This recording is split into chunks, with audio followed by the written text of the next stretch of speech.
So the characters in Dishonored, all of these characters are played by people on the internet. So every one of them is fully dynamic.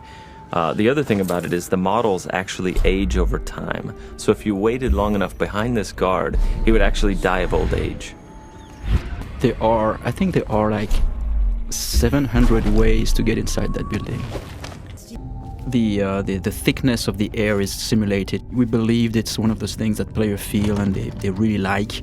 Yeah, most people won't notice it, but no, you'll nobody feel will it. notice You'll feel it but somehow. you feel it somehow. Yes. This is the player's love interest. No credit. I just want to say something about the plants. The plants grow at real time in the game based on sunlight. You know, if they're not placed in a good place, they don't get enough light, they start to die. Yeah, you can actually assassinate people just by like the way you treat the plants. Like if you don't put the fertilizer, as I already said, then they turn brown. The morale of the troops go down, and It's depressing. Yeah, it's depressing. My cousin's foreman at their mine. He says the slaves have dug half a mile down, so deep they're dying by the dozen. from Many collapse of useless fume. conversations. So here the player's using a spring razor mine which throws shrapnel and severs limbs. So this player, playing on the internet, for the rest of his life he has no legs. I just want to comment on this light, in particular over this door frame. It's quite special. We have an artist on our team named Fabrice who spent, I would say, 11 months, almost a year, working on this one light. It's I don't know, a work of art. It's beautiful.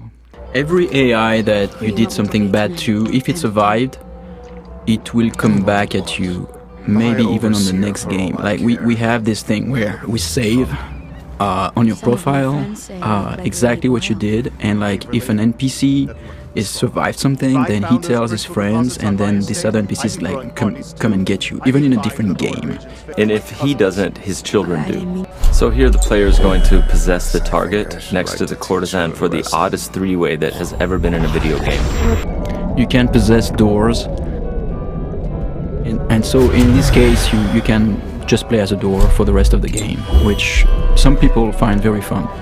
We see a small percentage of players do the door playthrough where they just spend hours opening and closing. When you sleep dog somebody, he wakes up from any position before falling for real. It's deliberate. We wanted that. We think it looks good. So here the player is so weak that he cannot even attack anybody. We want you to feel weak. Yes, we modeled the stamina of the player, and so at this point the player is just exhausted. 3 days with no sleep and all of this climbing. He can barely crawl. He has the stamina of like a 90-year-old man at this point.